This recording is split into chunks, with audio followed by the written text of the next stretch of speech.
ഒരു പ്രശ്നവുമില്ല. ഞങ്ങളാണ് നിയമം അനുസരിച്ച് പോണവരല്ല. കേരളത്തില് കറക്റ്റ് റൂൾസ് ആണ്.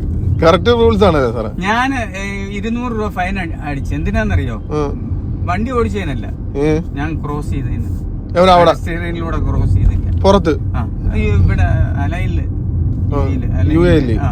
അലൈനില് 200 രൂപ ഇത് കാടും ഇതില്ലേ മറ്റേ ലെഫ്റ്റ് സൈഡ് ക്രോസ് സൈഡിൽ മേടിച്ച് പിന്നെ വന്നൊക്കെ പറഞ്ഞ പൈസ അടച്ചു. 200 രൂപ അടച്ചു. 200 ദിർഹം അടച്ചു. ഇവിടെ ചിലപ്പോ മുകളിലേക്ക് അങ്ങ് പോകും. ഞാനത് എങ്ങനെ സാറിനോട് പറയുമെന്ന് ആലോചിച്ചിരിക്കുകയാണ്. നടക്കത്തില്ല. നമ്മുടെ ചുറ്റും കണ്ണു വേണം. ഇവിടെ സാറ് ലൈൻ ട്രാഫിക്കിന് വേണ്ടിട്ട് സാറ് ഓവർടേക്ക് ചെയ്യാൻ റൈറ്റ് ഇൻഡിക്കേറ്റർ ഇട്ട്. അപ്പൊ ഉടനെ ഒരുത്തം പല്ലിറുമ്പി പോയത് കണ്ട. ഇവിടെ നിയമം ഒന്നും ഇതില്ല. അതുകൊണ്ട് എന്താ നമുക്ക് ഒരു പ്രശ്നവും ഇല്ല. ഇവിടെ അല്ല അവിടെ സാറ് എന്നോട് പറഞ്ഞിട്ടില്ല, സിഗ്നല് നോക്കി അവിടെ അങ്ങ് ഓടിച്ചു അങ്ങ് പോയാ മതി എന്നാ പറഞ്ഞ. ഇവിടെ സിഗ്നല് നോക്കാൻ പറ്റുമോ? കാര്യമല്ല. സിഗ്നലില് പാവലും എന്താന്നോ ഇവിടെ ഈ ഫൈൻ ഉണ്ടല്ലോ അടയ്ക്കണം.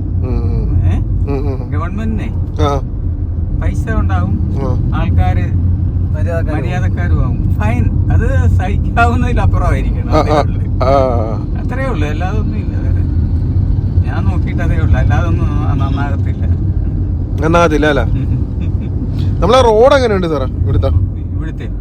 കണ്ടില്ല, നിങ്ങളെയൊന്നും ഓടിക്കുന്നില്ല. ഞാൻ വല്ലപ്പോഴും റോഡിലേക്ക് എന്റെ കൂടുതലും നടന്നാണ് സാറ് പോകുന്നത്. നടപ്പാണ് സാറിന് ശരിക്കും എന്ത് പ്രായമുണ്ട് ഇപ്പൊ? എന്ത് പറയുന്നു? സാറിനൊരു 60.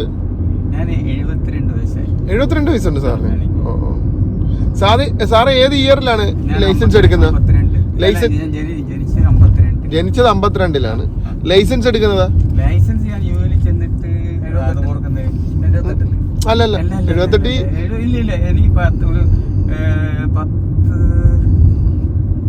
ഇല്ല എനിക്ക് 20 വർഷം കഴിഞ്ഞാണ് എടുക്കുന്നത്. 20 കൊല്ലം കഴിഞ്ഞിട്ടാണ് എടുക്കുന്നത്. ഞാൻ എന്താണെന്ന് വെച്ചാൽ ഞാൻ ജോർദാനിലുണ്ടായിരുന്നു. യുഎഇ വന്നിട്ടാണ് ഞാൻ ലൈസൻസ് എടുക്കുന്നത്. ജോർദാനിൽ ഈസി ആയിരുന്നു, അവിടെ വെച്ച് ചേഞ്ച് ചെയ്താൽ മതിയായിരുന്നു.